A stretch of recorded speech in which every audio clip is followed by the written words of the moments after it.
Magandang gabi, Pilipinas. Sa Frontline tonight. Pangulong Bongbong Marcos wala raw sasantuhin kahit pa kaalyado niya kumasangkot sa katiwalian sa mga flood control projects. Pati ang Kamara, sinulan na rin imbisigahan yan.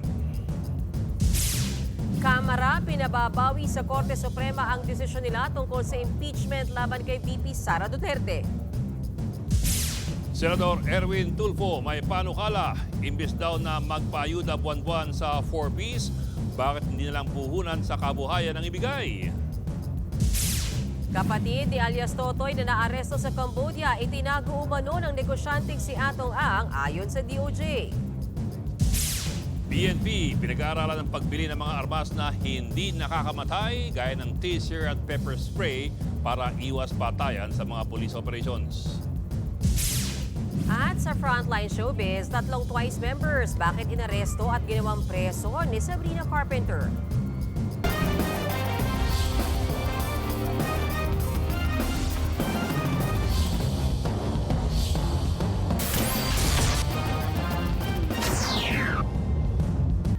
Formal lang inapela ng Kamara ang desisyon ng Korte Suprema na unconstitutional reklamo impeachment laban kay VP Sara Duterte. Ang babala naman ng isang kongresista, pwede umunong ipa-impeach ang mga maestrado kung babaliwalain nila ang apela ng Kamara. Nasa frontline na balitang yan, Marilyn Enriquez. The House will not bow in silence. Ito ang pinanindigan ni House Speaker Martin Romualdez sa hinain ng Kamara na motion for reconsideration sa desisyon ng Korte Suprema na unconstitutional ang impeachment complaint kay Vice President Sara Duterte. We filed this motion for reconsideration not to provoke, but to protect. Not to assert supremacy, but to restore balances. Giit pa ni Romualdez, kalabisan ang ginawa ng SC kaya hindi raw mananahimik ang Kamara. If impeachments can be blocked by misunderstood facts or rules made after the fact, then accountability is not upheld, it is denied. To insist on constitutional integrity is not to weaken the democracy, it is to strengthen it. Binigyang diin sa mosyon ang pagtatama ng Kamara sa anilay factual misreadings ng Korte Suprema, gayon din ang basta-basta na lang daw na pag-i-impose nito ng bagong patakaran. Sabi ng Kamara, kumilos sila sa impeachment complaints nang naaayon sa konstitusyon. Wala rin daw silang pinabayaang impeachment complaints. Inaksyonan daw ng Kamara sa loob ng 10-session day ang isinumite na ika-4 na impeachment complaint sa Senado. At matapos itong masumite sa Senado, doon lamang daw in-archive ang naunang 3 impeachment complaints. Ibig sabihin, hindi 4 kundi iisang reklamo lamang ang na-initiate at ito yung inendorso ng nasa 215 congressmen na isinumite sa Senado. Dahil dyan, nanindigan si Romualdez na ang Kamara ang may eksklusibong mandato mula sa konstitusyon para mag-initiate o maghain ng impeachment proceedings. Kaya nananawagan silang i-reconsider ng Supreme Court ang kanilang desisyon.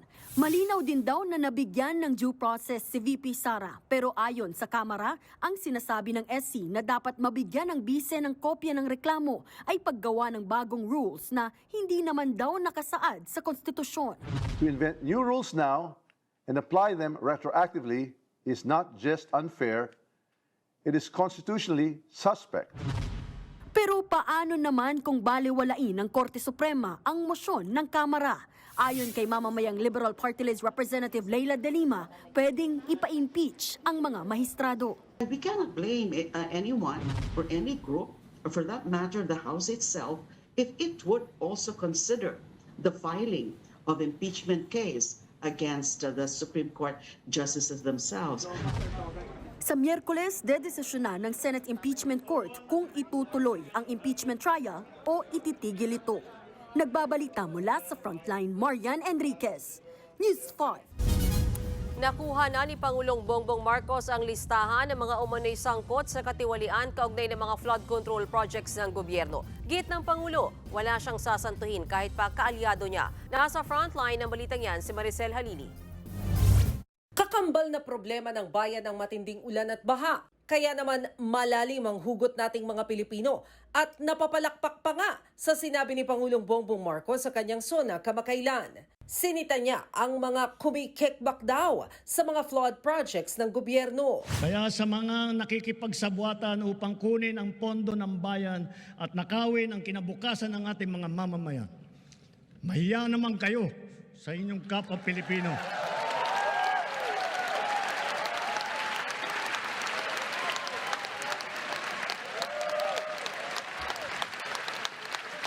Mahiya naman kayo sa mga kabahayan nating naanod o nalubog sa mga pagbaha. Mahigit 980 billion pesos ang inilaan sa flood control sa loob ng 3 taon. Pero ayon kay PBBM, wala pa ring nangyayari sa maraming lugar. Sabi ko, kalukuhan na ito. Maliwanag na hindi ginagawa ang trabaho. Hindi natin ginagawa dapat ito sa kababayan natin. Kasalanan na ito. Nag-utos na ang Pangulo ng audit at hindi daw DPWH ang mamumuno sa pagsisiyasat. Hindi talaga DPWH. Hiningi lang natin, hindi nang hiningi. Kinuha na natin yung listahan. Kaya yung mahalaga doon sa aming pinag-usapan na isa sa publiko na. Target ng Pangulo na silipin ang mga proyekto kung talaga bang hindi pa tapos gawin o sadyang hindi natapos. Ayon sa World Bank, 20% ng taunang budget ng Pilipinas ang napupunta sa korupsyon. Katumbas yan ng 1 trilyong piso. Sakaling may makilalang sangkot, kahit kaalyado pa raw ni PBBM, hindi pa lalagpasin. Sorry na lang. Hindi na kita kaalyado kung ganyan ang ginagawa mo. Ayaw na kitang kaalyado. Kasabay niyan, iginiit ng Pangulo na ibalik sa Kongreso ang anumang budget na hindi tugma sa plano ng ehekutibo kahit pa raw humantong ito sa reenacted budget. Tanong ng taong bayan, hanggang saan aabot ang pananagutan sa mga proyektong hindi lang binaha ng tubig, kundi pati ng pagdududa at pagkawala ng tiwala. Nagbabalita mula sa Frontline, Maricel Halili, News 5. Nagsimula na po ang imbestigasyon ng Kamara sa mga flood control project sa sunod ng utos ng Pangulo. May ilang kongresista naman ang hindi natuwa o dahil nagmukha lamang daw budget hearing ang ulat ng DPWH. Nasa Frontline ng balitang yan si Marian Enriquez. Pagtapyas sa mga hiniling na budget ng Department of Public Works and Highways, yan ang unang pinunto ni Secretary Manuel Bonoan sa pagdinig ng House Committee on Public Accounts tungkol sa flood control projects. Kasunod ito ng direktiba ni Pangulong Bongbong Marcos sa kanyang SONA na magkaroon ng malalimang review sa mga naturang proyekto. Ayon kay Bonoan, nasa 4.32 billion pesos ang hiniling ng DPWH para sa flood control projects sa ilalim ng 2025 national budget. Pero ang inaprubahan lang ay higit 1 bilyong piso.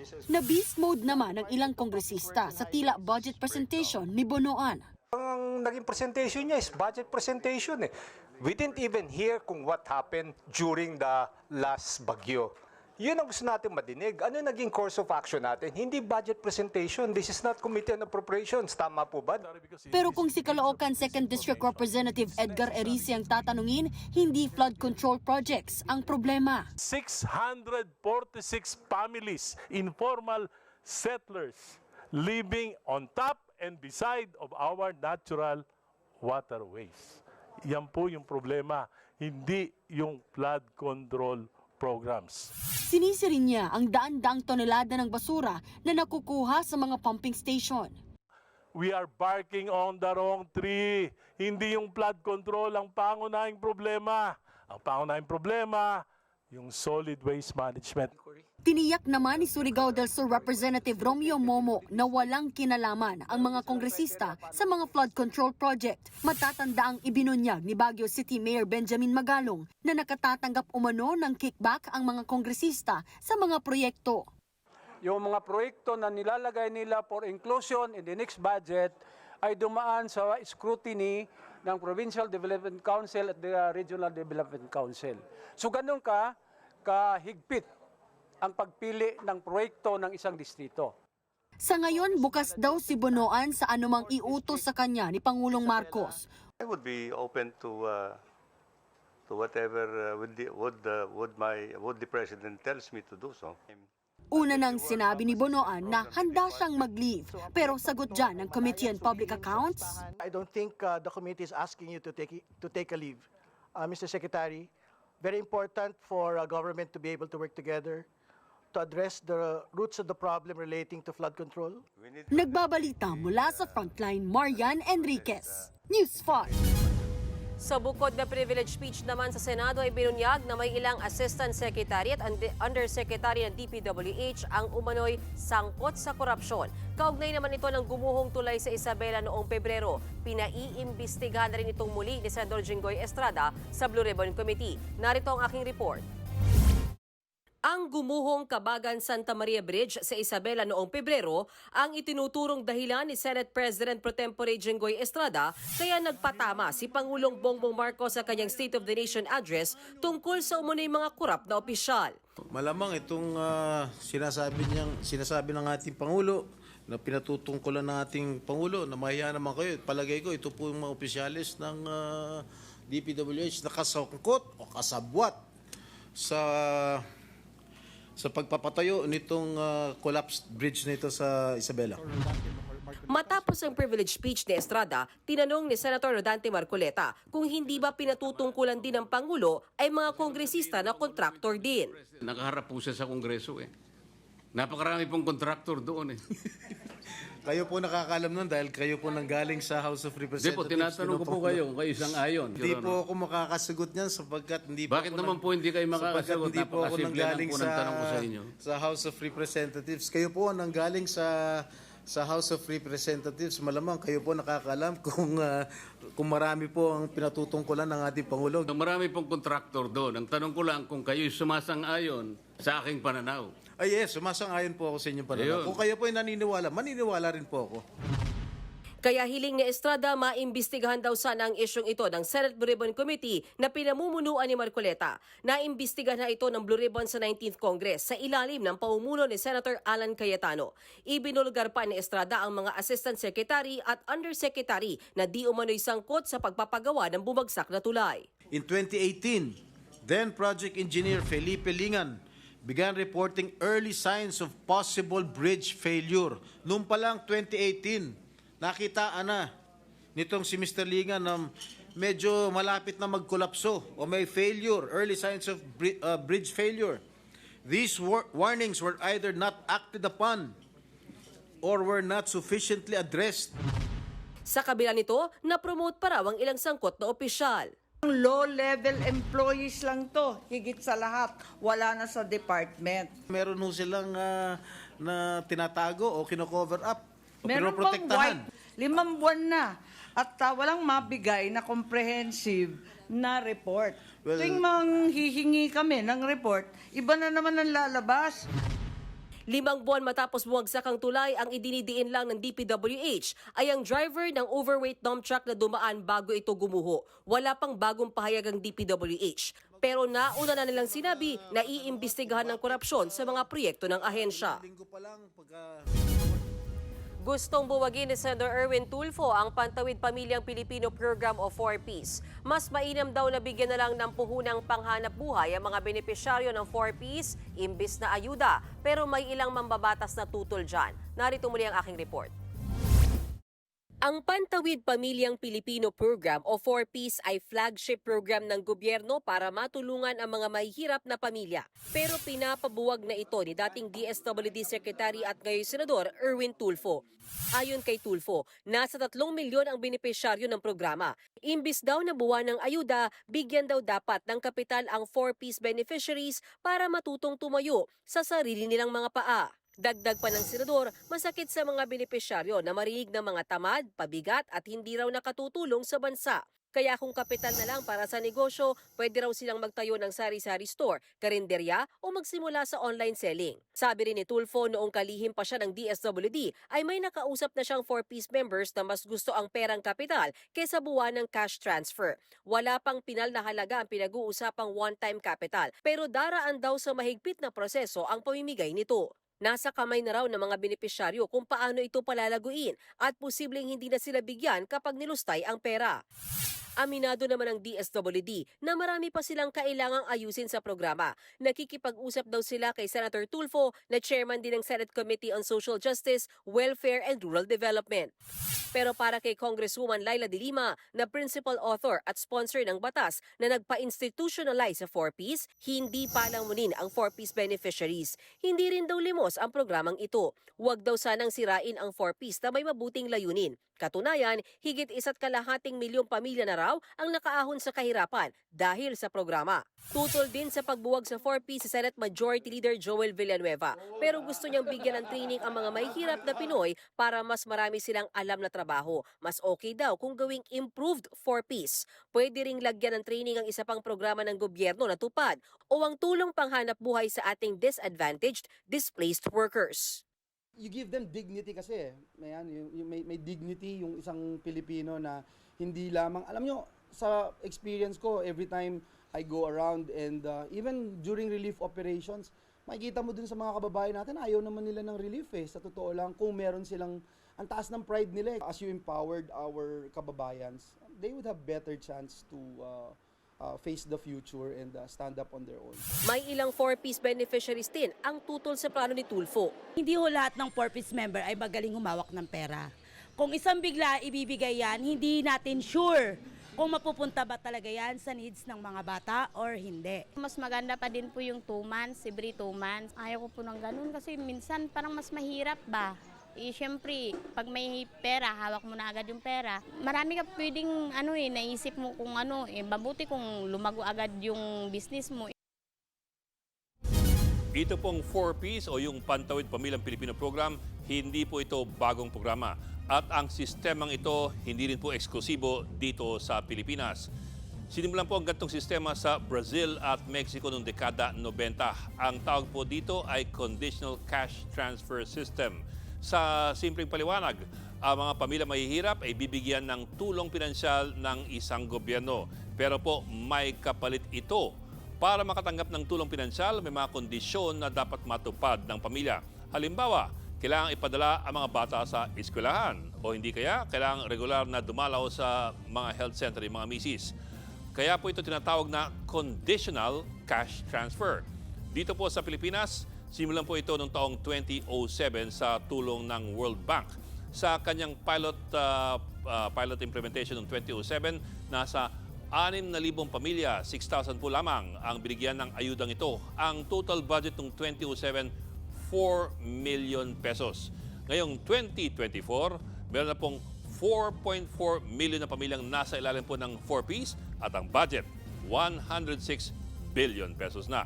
Ang bawat pamilya may makukuhang 750 pesos per month na health subsidy, 600 monthly rice subsidy at 300 to 700 pesos na educational subsidy. Depende po kung ilang anak ang nag-aaral. Pero siyempre nga, meron po itong kapalit dapat. Dapat ang mga bata ay pumapasok sa eskwelahan. Ang mga nanay may requirement ng regular health check-up sa mga health center, regular na pagbabakuna at buwanang family health development sessions tungkol po sa tamang pagdisiplina ng mga bata, disaster preparedness at women's rights. Ang punto po ng lahat ng ito, baliin ang tinatawag na cycle of poverty at siguraduhin ang mga bata ay hindi po tumataka sa eskwelahan. Kung wala kasi nito, paikot-ikot lamang ang gulong ng buhay at walang mararating ang mga pamilyang ito. Epektibo ba ito? Depende po kung sino ang inyong tatanungin. Sa pag-aaral ng World Bank, may poverty reduction ng 1.4 percentage points every year. Sa madaling salta, 1.5 million daw na Pilipino kada taon ang hindi na ganun kahirap. Pero sa pag-aaral naman ng Philippine Institute for Development Studies noong 2021, magmula 2008 hanggang 2021, 780 billion pesos po ang ginastos ng gobyerno para sa 4Ps. Pero sa panahong yan, ang 90% natili pa rin na nasa ilalim po ng poverty threshold. Sa madaling salta, dukha pa rin at walang gaanong pinagbago ang kalagayan.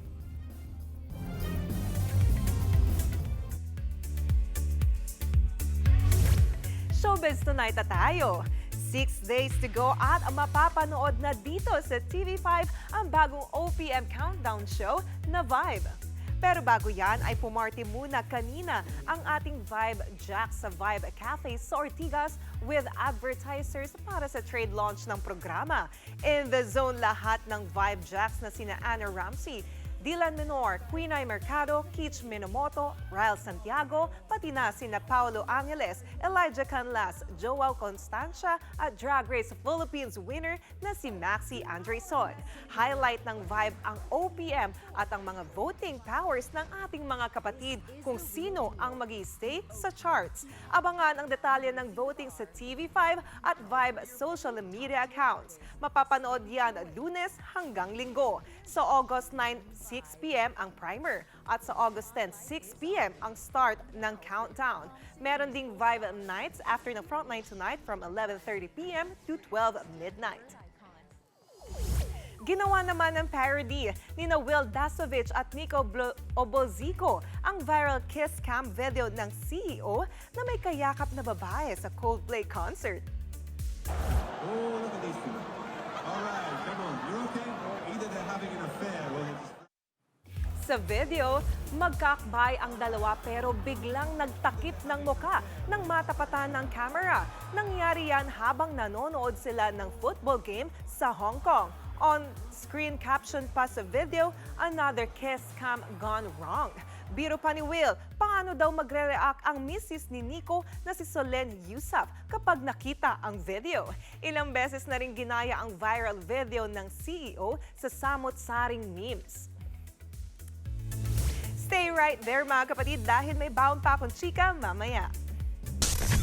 Susunod, kapatid ni alias Totoy na testigo sa kaso ng missing sabongeros, tinago raw ni Atong Ang sa Cambodia. Pangulong Marcos nakipagkita sa Filipino community sa India. Habang dito naman sa Pilipinas, magkasamang naglayag ang barkong pandigma ng Pilipinas at India sa West Philippine Sea. At ilang TWICE members inaresto raw sa concert ni Sabrina Carpenter sa Amerika. Magbabalik pa ang Frontline Tonight.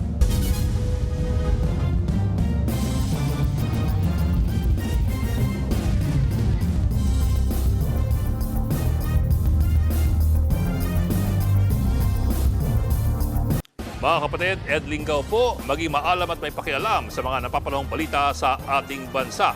Para sa mas malilimang pagtalakay at paghimay sa mga issue at headlines, mag-follow at mag-subscribe sa social media pages ng News 5.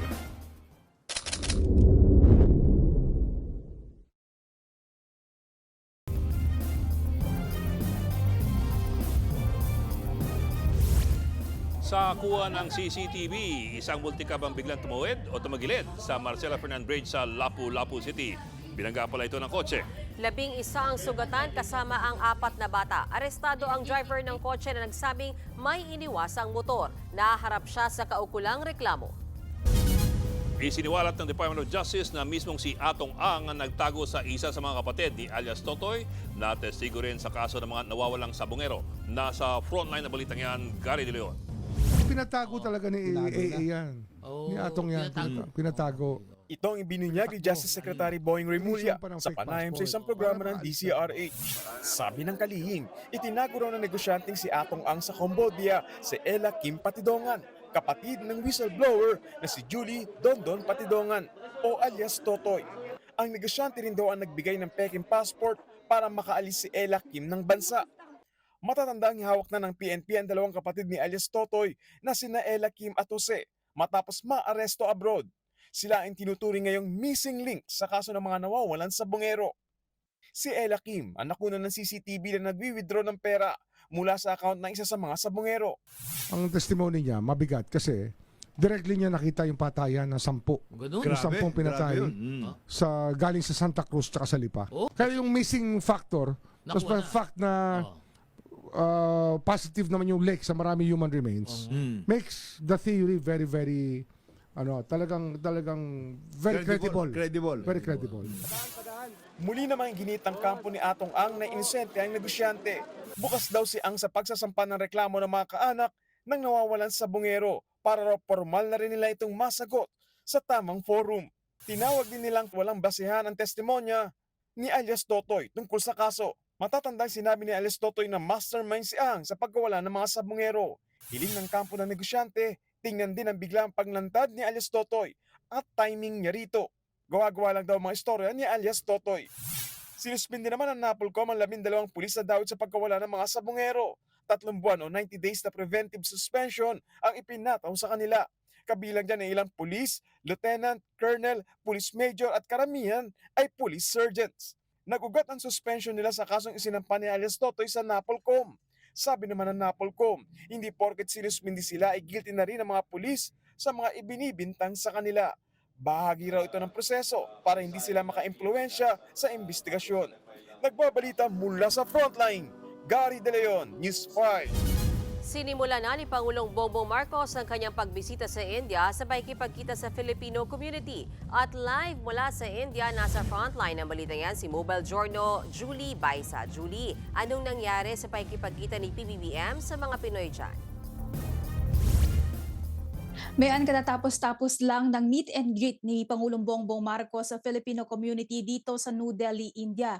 Ang sabi niya, mas lalo pa daw titibay at magiging malakas ang strategic partnership ng dalawang bansa sa kanyang pagbisita sa larangan niya ng health, security at defense, tourism at maging sa investment. Kick-off ng inaugural visit ni Pangulong Bongbong Marcos sa India ang pakikipagkita sa nasa 200 miyembro ng Filipino community dito. Sa datos ng Department of Foreign Affairs, higit 3,000 ang mga Pinoy dito sa India. Karamihan sa kanila nakapag-asawa ng Indian nationals habang 20% naman ang nagtatrabaho o OFW.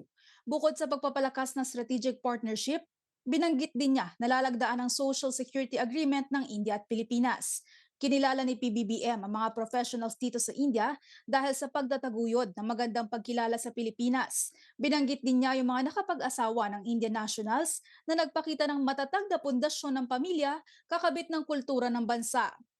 Nag-ulat din ng Pangulo sa mga proyektong ginagawa ng bansa gaya ng paglalagay ng OFW lounge sa mga paliparan at pagsasaayos ng infrastruktura. Bukas na umaga, magkakaroon ng ceremonial welcome para sa Pangulo sa Rashtrapati Bhavan. Personal siyang sasalubungin ni Indian President Draupadi Murmu at Prime Minister Narendra Modi. Pagkatapos niyan, pangungunahan naman ni PBBM ang wreath-laying ceremony sa Rajghat o yung Mahatma Gandhi Memorial. 12:00 ng tanghali magsasagawa ng bilateral meeting sina Marcos at Modi. Susundan naman ang palitan ng bilateral agreements at joint press statement. Sa state visit na ito, 6 na kasunduan ang inaasahang malalagdaan ng India at Pilipinas. Kabilang dyan ang kasunduan o cooperation sa batas, culture at science and technology. Target din na palawakin at palalimin ang maritime cooperation ng dalawang bansa. Kasunod dito, kaagad magkikipagpulong ang Pangulo kay Bharatiya Janata Party o BJP Chair and Minister of Health and Family Welfare Jagat Prakash Nada. Ang BJP ang ruling at largest political party dito sa India. May 7:00 bukas ng gabi nakatakla naman ang bilateral meeting ni Pangulong Bongbong Marcos kay Indian President Murmu. Meron ding banquet, dinner na inihanda si Murmu para kay Marcos. Balik sa inyo. Maraming salamat sa iyo, Mobile Journal Julie Baisa, nag-report mula sa India. Nagsagawa ng joint patrol sa West Philippine Sea ang mga Navy ng Pilipinas at ng India. Sa gitna ng kanilang pagpapatrolya, 2 barko ng China ang namataan malapit sa ating exclusive economic zone. Nasa frontline ng balitang yan, Brian Castillo. Mula sa Zambales hanggang sa Reed Bank sa Palawan, magkasamang naglayag ang mga barkong pandigma ng Pilipinas at India para sa kauna-unahang maritime cooperative activity ng dalawang bansa. Dala ng India ang kanilang destroyer na INS Delhi, INS Shakti at INS Kiltan. Dineploy naman ng Philippine Navy ang BRP Miguel Malvar at ang sinasakyan ng News 5 na BRP Jose Rizal. Nang magtagpo ang dalawang naval fleet, doon na napansin ang dalawang Chinese warships malapit sa dulo ng exclusive economic zone ng Pilipinas. Na-monitor din yan sa aerial survey ng dalawang bansa. Tayo yung nagmo-monitor sa kanila, sir, actually, sir. Hindi sila, not the other way around na tayo yung sinashadow nila. We are inside the exclusive economic zone of the Philippines. So, nababantayan natin kung ano man yung galaw nila. Isang Jankai-class frigate at isang Luyan-class destroyer ng PLA Navy ang tila nakamasid mula sa malayo. 2 araw silang nakabuntot sa amin. Relatively, they are far. So, maybe they are trying to make their presence felt during the conduct of activity. But nevertheless, hindi naman tayo natinag. Bukod sa iba't ibang formation sa dagat, nagsagawa rin ng replenishment at sea exercise o ang bigayan ng probisyon at iba pang supply sa pamamagitan ng lubid habang nasa gitna ng laot. Ito ang unang beses na nakasama ng Pilipinas sa isang joint sail at patrol sa West Philippine Sea ang mga barkong pandigma ng India. Makahulugan ito dahil pareho may kinakaharap na issue ng agawan ng teritoryo ang dalawang bansa laban sa China. Sa isang pambihirang pagkakataon, sinubukan din ang torpedo launcher ng BRP Jose Rizal. Hindi ito kargado ng aktual na torpedo missiles pero nagbuga ng malakas na pwersa ng hangin. May exercise din ng pag-apula ng apoy at pag-rescue sa gitna ng dagat. Natapos ang 2-day maritime cooperative activity ng Pilipinas at India sa isang task exercise. Nagbabalita mula sa frontline. Brian Castillo, News 5. Kaugnay na balitang yan, nagpasaring ang China sa ginawang joint patrol ng Navy ng Pilipinas at ng India sa West Philippine Sea. Ayon sa Southern Theater Command ng People's Liberation Army ng China, nakipagsabuatan daw ang Pilipinas sa mga bansa sa labas ng riyon para mag-organisa ng mga joint patrols. Nakaapekto raw ito sa kapayapaan at stability sa riyon, kaya't patuloy din daw sila na magiging mapagmatsyag.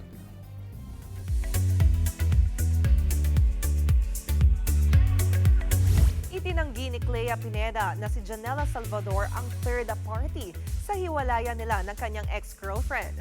Nilinaw yan ni Clea sa isang interview. Close lang daw talaga sila ni Janela dahil magkasama sila sa isang pelikula.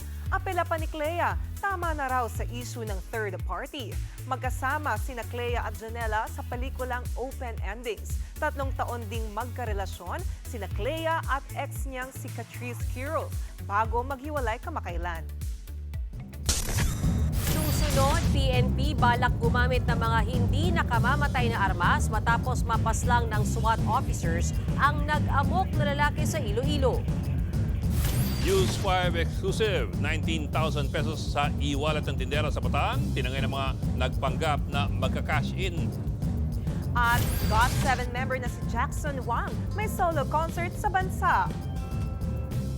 Tutok lang mga kapatid dito sa Frontline Tonight.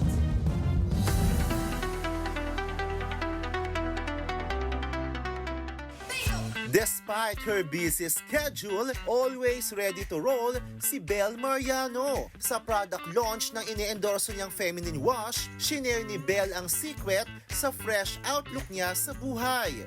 A lot time talaga to take care of yourself. Ako, I really have those moments na talagang magpo-pause ako and walang problema doon Okay lang yun na magpahinga ka, patulog ka, mag-rest ka lang. Just really have time for yourself and just take care of yourself inside out. Recently, happy and proud na ibinahagi ni Belle ang bago nilang bahay. Bunga ito ng pagsisikap ni Belle na nagsimula sa showbiz bilang child star. It's always been a dream of mine na sana makapagtayo ako ng house. As in, super dream ko talaga yun. Kasi gusto ko makita yung mga Pinterest boards ko na nai-envision ko lang na maging totoo siya. Siyempre nakakatuwa na, alam mo yun, may sense of comfort ka na, ay, pagigising ka, ito yung nakikita mo. Abangan din si Belle sa ASAP sa England kasama ang iba pang ASAP artists. Napapanood ang ASAP sa TV5.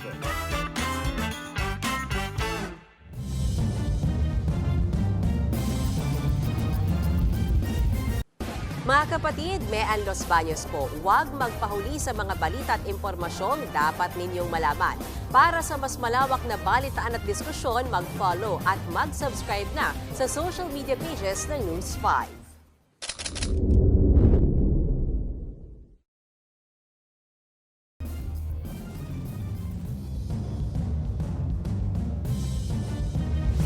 Karera ng mga kabataan nakamotor na uwi sa karambola sa Ampatuan, Maguindanao del Sur. Isang binitilong patay habang 7 ang sugatan. Sumalpok ang isang motor sa tricycle at nadamay iba pang motorsiklo sa lakas ng banggaan. Tumilapo ng mga biktima. Iniimbestigahan na yan.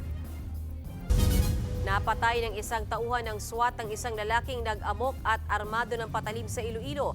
Kasunod ng insidente, pinag-iisipan na ng PNP na bumili ng non-lethal weapons o mga armas na hindi nakamamatay. Nasa frontline ng balitang yan si Ian Suyu. Sa kuha ng CCTV sa Pavia, Iloilo nitong Biyernes ng hapon, makikita ang pagdating ng isang tauhan ng SWAT na nakamotorsiklo. Ipinarada niya sa tabi ang motorsiklo habang lumapit ang isa pang pulis. Ilang saglit pa, bumunot sila ng baril. Tumatakbo na pala papunta sa taga-SWAT ang isang lalaking walang suot na pang-itaas. Dahil dyan, nagpaputok ng baril ang SWAT hanggang sa natumba ang lalaki. Kinilala ang nasawing biktima na si alias JR. Ayon sa Pavia Police, tumawag sa istasyon ang nanay ni JR dahil sa pag-aamok umano nito at pananakit sa kapatid na babae. Nagbanta din daw si alias JR na papatayin ang kanyang ina at kapatid. Armado din daw ang lalaki ng kutsilyo.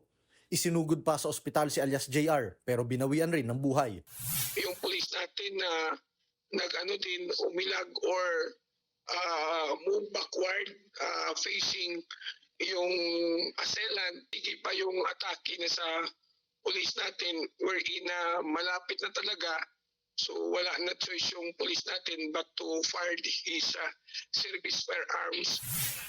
Inamin din daw ng ina ni JR na matagal nang gumagamit ng illegal na droga ang anak. Sa ngayon, sumasailalim sa investigasyon ang responding pulis at isinuko na rin ng kanyang baril. Pero kung si PNP Chief Nicolas Torre III ang tatanungin, makatwiran lang ang ginawang pagresponde ng taga-SWAT. Sa kabila nito, pinag-iisipan na ng PNP na bumili ng non-lethal weapons para iwasan ang pagkawala ng buhay. We're looking at many possibilities, many options on the non-lethal weapons. Meron din baton, may baton na plastic na may pepper spray, meron kaming taser na tinitingnan. Paraan din daw ito para iakma ang gagamiting armas ng pulis. Depende kung gaano kadelikado ang sitwasyon. So it's just a matter of studying it at i-procure natin at titingnan namin kung ano ang applicable sa atin. Nagbabalita mula sa Frontline, Ian Suyu, News 5. Nawala ang 19,000 pesos na laman ng e-wallet ng isang tindera sa Bataan. Ninakaw po yan 2 lalaking nagpanggap na magpapakash in. Nasa Frontline na balitang yan, Gary De Leon, exclusive. Bumaba ng sasakyan at tumambay sa harapan ng tindahan ng 2 lalaking yan sa barangay Tukop sa Dinulpihan, Bataan. Nang pumasok sa tindahan, nagpa-cash in sila ng 90 pesos sa e-wallet. Kwento ng tinderang si Aling Ellen, nakiusap din ng isa sa kanila na picture ng proof of transfer bago umalis. Pero makalipas sa ilang minuto, nalimasan laman ng e-wallet ni Aling Ellen. Naglahong parang bula ang laman nitong 19,000 pesos. Kasamang napicturean ng mga salarin ang OTP o one-time PIN sa e-wallet ng biktima. Sabi niya, pipicturean niya. Tapos pinapicturean ko, yun na. Tapos di ko naman nalaman na nakuha na pala niya yung pera. Nagtira po ng 1,000 plus. Agad niyang ipinagbigay alam sa mga otoridad ang pangyayari. Nakipag-ugnayan sila sa LTO para malaman kung kanino nakarehistro ang sasakyang gamit ng 2 suspect. Pero wala umano ito sa record sa LTO. Napag-alaman ng News 5 na ikalawang beses na may nabiktimang convenience store sa naturang lugar. Gumagamit din daw ng iba't ibang sasakyan ng mga salarin. Patuloy ang investigasyon para matukoy ang mga salarin. Nagbabalita mula sa Frontline, Gary De Leon, News 5. Abangan, mga alagang aso kasama ang kanilang fur parents na nagtampisaw sa dog-friendly water park sa Spain.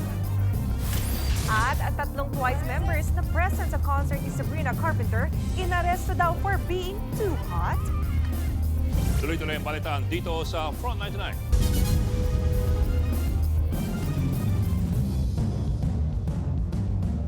Mga kapatid, Johnny Alipon po, maging updated sa latest entertainment at lifestyle. Huwag magpahuli, mag-follow at mag-subscribe na sa social media pages ng News 5.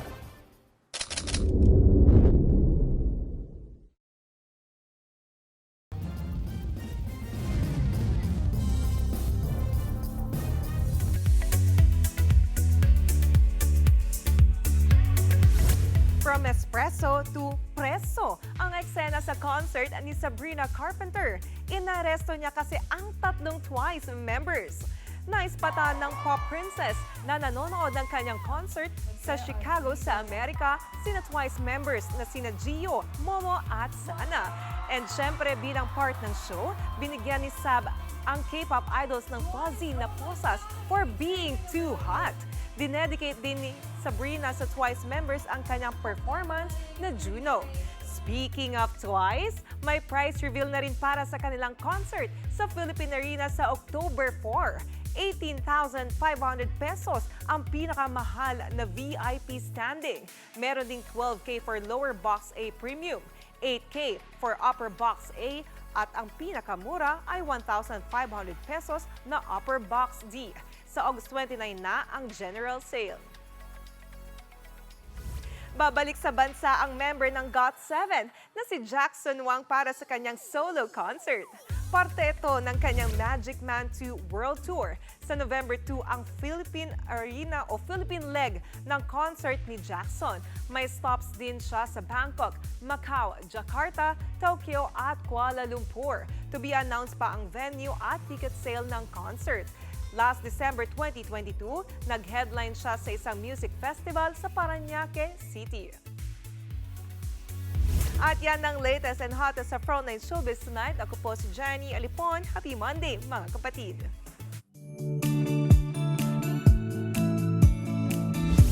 At para naman sa ating pabaong pampagood night, hindi lamang dito alinsangan, kundi pati na rin po sa Spain. Oybok, pati nga mga aso doon, may sariling water park. Malaya nagtatampisaw at nagsiswimming ang mga asong yan. Ginawa talaga sa kanila ang water park sa Barcelona. Uy, syempre safety first, kaya kasama rin nila ang kanilang fur parents. 600 dogs ang dumagsa sa water park nitong weekend. Naku, umaabot po sa higit 40 degrees Celsius ang damang init sa Spain. Ang init nga, parang Cagayan. Huwag kayo may inggit. Bakit? May ganyan din tayo. Saan? Bakit? Ang Espanya nagiging water park pag uulan na. Sa'yo tong Lunes na to, ha? Sige. Okay ako dyan. Ayaw niya. Ayaw niya. Sa akin bumenta, okay naman. Sakto lang.